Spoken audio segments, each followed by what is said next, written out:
The city of Toledo declared O'Shea's Irish Pub a public nuisance in February. And tonight, a manager there telling us the bar is permanently closed. And she says the news blindsided her. Faith Zahowski talked to that manager today. Faith, how did she find this out? Well, Aubrey Lump says the owner called her this morning, telling her the plans to sell the bar.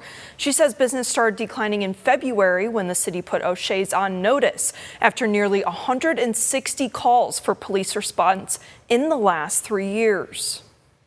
Aubrey Lump didn't wake up this morning thinking she'd be out of a job tonight. I started working there when I was 23. I'm now 33.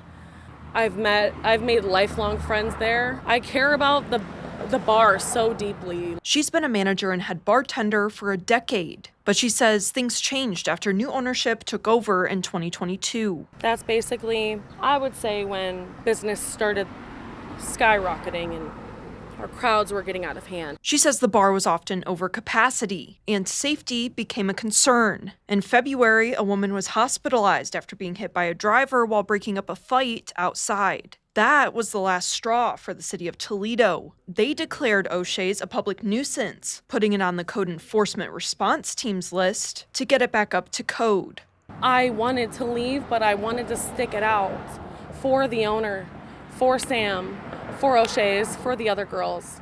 We all were putting in group effort to make O'Shea's what it was. She says the owner added restrictions, including age limits to get inside and limits on music. And while business was slow, she says working conditions improved. We just added another bartender on Saturday.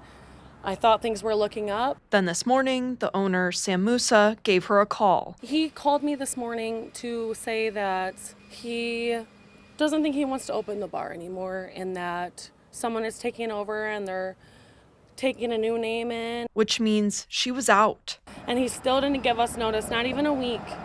I have the schedule made for this week and we can't even finish out our schedule to pay the rest of our bills for this month. When we stopped by the bar Tuesday evening, it was closed during what was supposed to be normal business hours.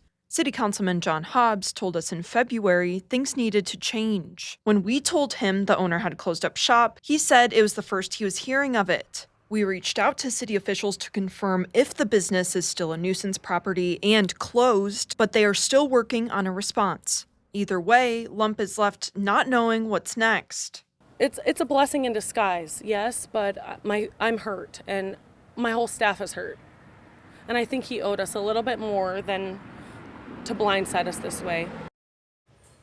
Lump says she's heard the owner might be opening a new West Toledo bar, but she's not part of those plans and says she's still owed money. Reporting in studio, Faith Zahowski, WTOL 11.